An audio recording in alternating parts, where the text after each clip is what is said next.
growing up, people have weird quirks. For example, some people are into nail biting, some people are into obsessively washing their hands every hour. And similarly, what my quirk is, I hate crowded places. And it's not like, a normal amount of hate. Almost everybody hates crowded places. Nobody wants to get into those environments where there's no personal space and all those things. But what I want to express is it's not a regular disliking of of crowded places that I have. I loathe crowded places. And I've been, meditating on it. I've been journaling on it. And for some time, I've known that why exactly I hate crowded places so much. Like to the point, I will avoid going to malls or markets or anywhere that's a popular hangout space because I hate crowded places, like I said. And the reason behind it, like the reason why that hate started was actually like 15 or 16 years ago. I'm 20 years old now, so around 15 or 16 years ago that started. I'm just going to share that trauma. I'm going to trauma dump on you guys. Uh, Thank you for lending an ear. But so 15 or 16 years back, obviously back then we don't have any phones, at least no internet on those phones. There is no streaming service. Movies get boring on the TV.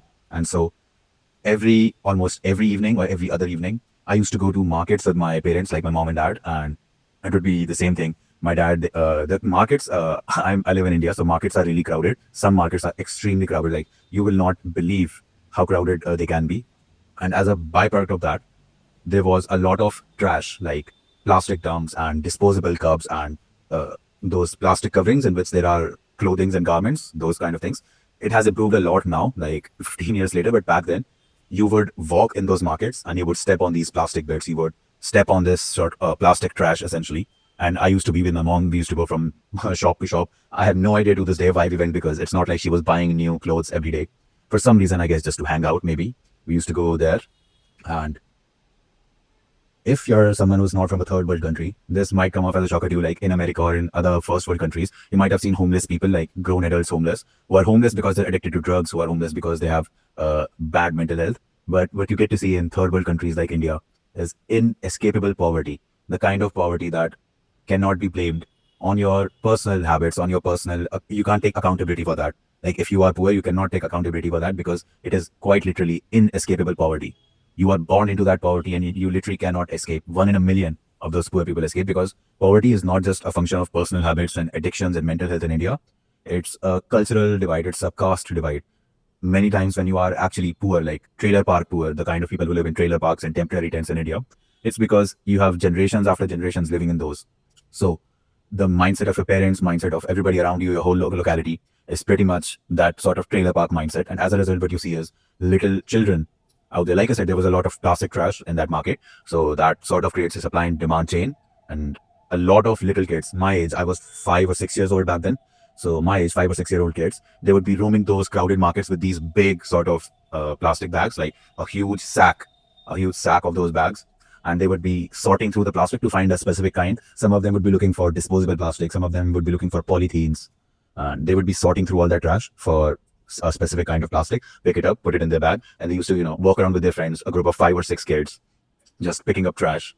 And for some reason, even as a kid, I've been really mature in understanding the harsh reality of this world, like understanding that not everybody is as well off as my family. There are people who are less fortunate than me. There are people who will never be given the same opportunities as me. If I'm eating a pizza, I used to think that the poor kid on the street, he might never get to eat a pizza in his life or stuff like that. Like weird things I used to think about as a kid because for some reason I was just aware, I was just conscious about this thing. And so, which is by the way, like, there are kids who like to show off and stuff to their friends. I never showed off, and it's not like a virtue thing. I just never showed off because I literally felt bad that the guy I am going to show this off to might not have this thing. Like if I get a new car or a new toy, I would never show off it to my friends unless they, find it themselves and ask me about it. And then I say, yeah, my mom bought it for me or my dad bought it for me. I would never show off these things because I was always terribly conscious about hurting the feelings or making someone who is less fortunate than me feeling left out or feeling how unfair this world is. And so the curious thing that would happen is when I'm in those markets with my mom, first of all, it's very crowded, like I said. There are a lot of people in a very small space. And then I would see these kids pretty much, picking up trash with their friends. They're having fun, they're laughing, they're, roaming around hand in hand. But you would see them picking up trash. They would be covered in some trash like dirt and all those things. And I remember like, how you see through your eyes. Right now you're seeing everything that is clear and it is completely visible to you. And then when you start to like tear up and you start to cry, suddenly all those teardrops form inside your eye and there's weird refraction going on and you can't really see clearly. Everything is wobbly, everything is blurred when you have those teary eyes. When I was a little kid in those markets, every picture, like every memory I have inside my brain of those markets when I was 5 or 6 years old is like this, like the teary eye. Because I used to see these kids and I used to literally tear up. I used to like not cry, like not screaming and yelling sort of crying, but the kind of crying where tears are forming up inside your eyes and your throat is choking up, like you can't breathe. You have that weird choking feeling in your throat. I used to go through that as a kid, like as a 5 or 6 year kid, seeing these little children picking up trash, knowing that their parents aren't as well off, they can't buy them the same things. Maybe their parents are abusive, and that just traumatized me to the point. Like at one point, my brain just started correlating crowded places with feeling this sort of what would you even call this feeling? It's not, maybe it's empathy or sympathy, but whatever. Not the sympathy, like specifically crying and your heart aching. My brain just correlated this sort of feeling with those markets and any sort of crowded place. And eventually I grew up. I starkly remember whenever after like the age of 8 or 9, my mom used to go to the markets or something and they used to ask me, I used to like just say no, like no, a very stern no, and just run away. Doesn't matter if I had to sit at home getting bored, or my my mom would try to say, okay, if you come with me, I'll get you this to eat, I'll get you ice cream to eat. That's my Pomodoro timer going off. Just a second, I'll turn it off. But yeah, I remember my mom trying to bribe me into coming as a kid. I'll get you ice cream or I'll get you any of these, junk foods. And I used to still say no, even though I was a little fat. I used to love food. I used to love binge eating food. But I used to say no because that's how that's how traumatized I was from these crowded places and seeing these like pretty much less fortunate people than me. I don't know how I had this consciousness as a kid. It might be those old Bollywood movies. Like, I don't know if you can relate to this. I don't even know if you're Indian, but these old Bollywood movies before, I would say, like 1995, a lot of those tropes, a lot of the storylines in those movies was related to kids getting separated from their parents in a fair, or them getting kidnapped, or their parents dying. And I used to always cry watching those movies because I was really good in putting myself in those shoes and then feeling terrible, feeling horrible. And literally the same feeling, my throat choking up, my tears almost not rolling through, but building up inside my eye. Like, I remember this. I don't even know what movie this is from, but I remember this similar old Bollywood movie that I probably watched on TV as a 5 or 6 year old, where this kid, something happened. Maybe like his dad was killed or something, or his mom was killed, and then he had to run away from his home, like from those goons who were killing them, and he pretty much left everything behind. Sat on a train, like a coal train. Like there are trains with normal coaches for people to sit and people to sleep, and then there are transporting coaches which are just filled with coal or some other transport material. And he snuck onto that transport train, and then he went to some other city. And I'm seeing him get out of that train covered in coal marks, and I'm tearing up. My throat is soaking up.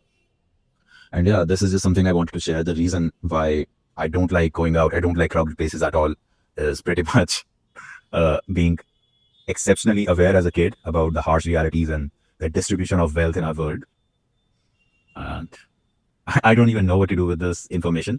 I guess I just wanted to inspire you to actually think of some of the quirks you have like this and try to backstep, like try to reverse engineer how this happened.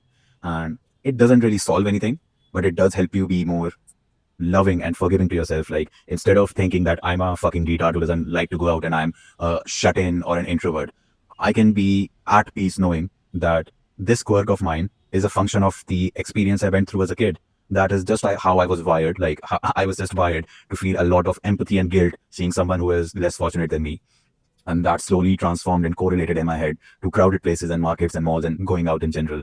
Which is why I prefer sitting at home and being on the fucking internet all day. And that doesn't help me with my dopamine detox, which I've been trying to do for a while now. And yeah, I'm not really going to drag this out much further. If you have if you have a similar quirk to this, let me know in the comments. If you can actually reverse engineer it to the point where it started, that's fucking amazing. Congratulations. You're probably smarter than the average human. You have metacognition. You can observe your own thoughts and backtrack them and make logic out of it. And yeah, that's about it. My name is Rehan. I'm a 20-year-old guy on self-improvement.